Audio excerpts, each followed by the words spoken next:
Apple on Tuesday released its earnings report for the June quarter, revealing strong sales across its lineup. But what we were really interested in was Apple's guidance for the September quarter, which practically confirmed that's when the iPhone 8 and iPhone 7s will be launched. There's absolutely no question in my mind now that the iPhone 8 will be shipped to buyers next month. As we already told you, Apple guidance for Q4 FY 2017 was between $49 billion and $52 billion. If Apple hits that target, it means it'll make anywhere between $2 billion and $5 billion more money during the September quarter than last year.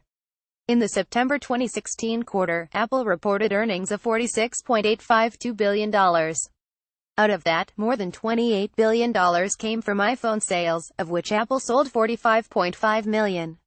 That's the quarter when the iPhone 7 series launched. Compared to the September 2015 quarter, Apple sold 2.5 million fewer iPhones during the period. So the boring iPhone 7 did not deliver a better launch quarter than the iPhone 6s. The June 2017 numbers revealed strong iPad and Mac sales. But these devices won't be enough to power a September 2017 that Apple already sees as topping last year's performance. That means new iPhone sales must be accounted for in Apple's forecast. And I'm fairly certain that the iPhone 8 will be available for purchase in September and shipped to buyers by the end of the month. Tim Cook admitted once again that iPhone 8 rumors are hurting iPhone 7 sales. We believe there is a pause, but that probably bodes well for the future, he told the Wall Street Journal in an interview.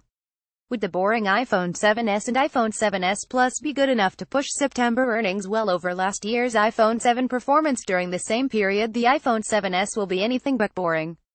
It'll deliver the same iPhone 8 performance, but it'll have an iPhone 7 design. With that in mind, it's likely to assume that the same people who don't want to buy an iPhone 7 right now because the iPhone 8 is coming soon will probably also avoid the iPhone 7s like it's plagued. Sure, some of them will choose the cheaper iPhone 7s series when the iPhone 8s price is revealed, and by that, I mean millions of them. They may even go for the iPhone 7 instead, which will be $100 cheaper when the new iPhones are introduced. But die-hard iPhone enthusiasts who want the iPhone 8 will buy the iPhone 8. They will pay the $1,000 price for the iPhone 8, and they'll do so in September. And that iPhone 8 price will drive up the iPhone's average selling price during the period, which should help Apple hit its numbers.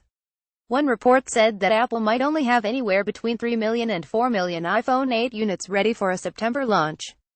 That's not enough to meet demand, but, if accurate, it might be enough to make up at least $3 billion to $4 billion in revenue for the quarter.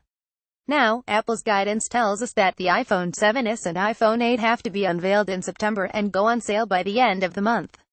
That's the only way for these iPhone 7s and iPhone 8 sales to be included in Apple's earnings report for the period.